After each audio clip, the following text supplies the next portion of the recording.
Domicile Developments is no stranger to building in urban spaces.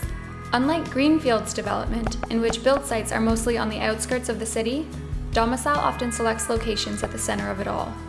Navigating through the systems at play in these spaces is a complex endeavor. Even with 40 years of experience under their belt, there remain no cookie-cutter ways of seeing these projects through. As a lawyer, you're always very cautious, you're sitting back, you're worrying about this, you're worrying about that, you're making sure the right path is being followed. The other side though, in the business world, it's not like that. Things only happen because people act, and they act relatively fast. And the challenge is not to act carelessly, to make informed decisions, make thoughtful decisions, but get things done. So I'm not saying lawyers don't get things done, they do, but there's a whole orchestra of people on the development side of business that are just, they're action people. They're working day in and day out to find, to design, to sell, to build, and to keep all the buyers as happy as they can in this whole complicated process.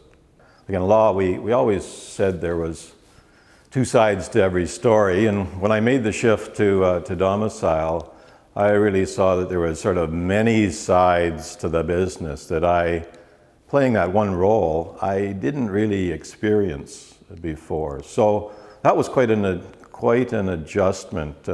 It's somewhat like the business is like, you have to conduct an orchestra there, and there are many, many players that fit together to come up with the product at the end of the day. And that was probably the most challenging part of changing over, seeing how, well, actually being involved in, and now orchestrating how it all comes together to complete a successful development.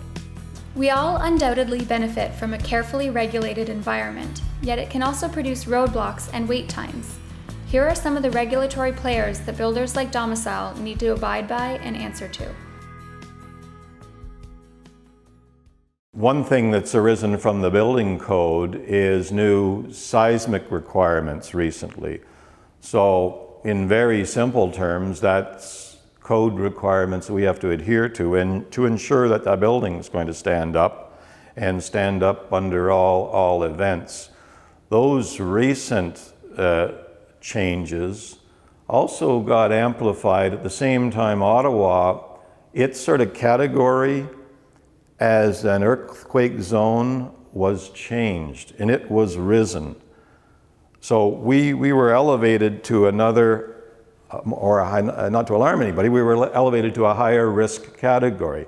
So the combination of that change with the new code changes happening around the same time meant that our structural engineers had to start all over again with our projects and redesign the way they used to do them to meet all of these new requirements. And in simple terms, all of that redesign has added to the costs. More concrete, more steel reinforcing inside the concrete. When you build within an existing urban space, it's important to meet with the individuals who live there and are interested in shaping the future of their community.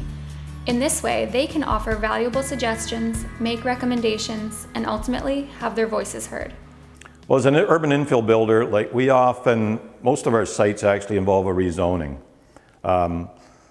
And so that involves the whole process under the Planning Act and with the city and with the community to change the zoning of a property to allow for the development that we envisage for it.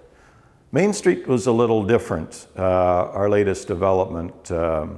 There, the city and the community actually got out ahead of the developers, and they pursued what's called a community design plan or a community design process where with the city's planners, with the city's official plan, with the community, they basically sat down and put together a roadmap for reinventing, changing Main Street here.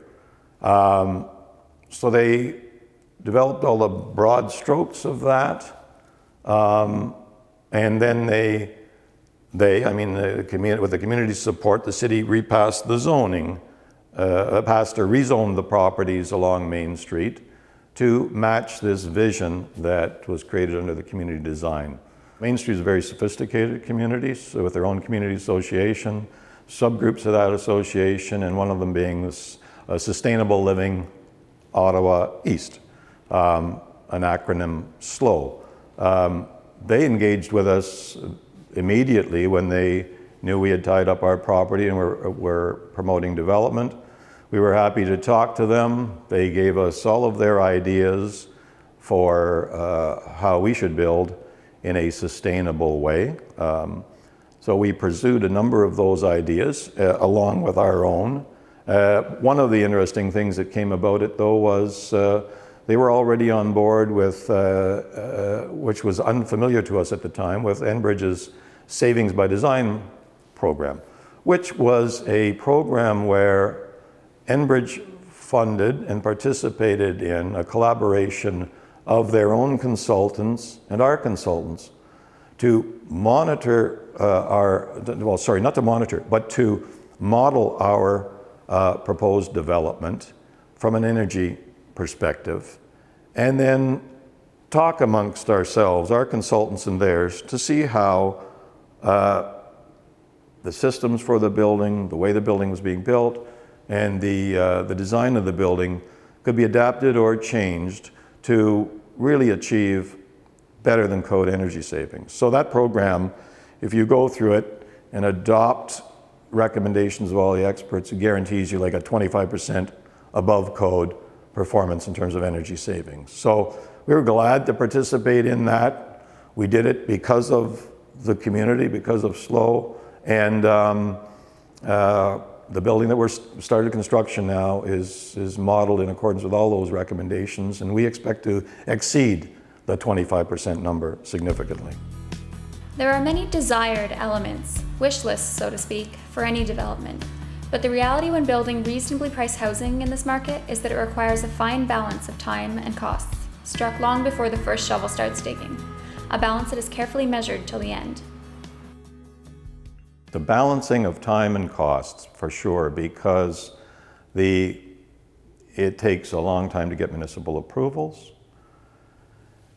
Well, a year, 2 years. Most of our infill projects take upwards of 2 years to build. So you see where it might take us some time to buy the land. So you can see every project works across probably a 4 or 5 year time frame. And so our estimates, our predictions, whether it's about costs or the market or our ability to get municipal approvals, is really dependent upon how accurate we are in all of those predictions, and how we, in our predictions and in our project pro forma, we adjust for the cost of that time. And basically, we are funding all of this from day one. We're putting out money to buy the land, we're putting money out to investigate the land, we're putting money out to get municipal approvals, we're putting money out to design the project, we're putting money out to build it, and it's only when our buyers move in that we get the money, and it's the payday for us. In the meantime, we've taken on the risk of all of those activities and have had to finance all of those activities. And again, probably should have realized it before after 27 years as a real estate lawyer, but in very simple terms, you only make profit when you sell those last few homes in a project or in a building. That's the only point in time when you've paid back all of those costs and you can put some money in your pocket. So a successful project is really one not necessarily that gets built, but that gets built and sold out in that timely way that we had hoped for. Any delays or an inability to sell the remaining units at the end of the project really is a direct hit on the profit that we had hoped we would make. And that's inherently very risky.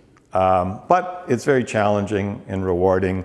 That's different from being a lawyer, where now I actually see the results or the fruits of all my labor, the company's labor, when the thing, the project, the building, the homes exist, and we're done.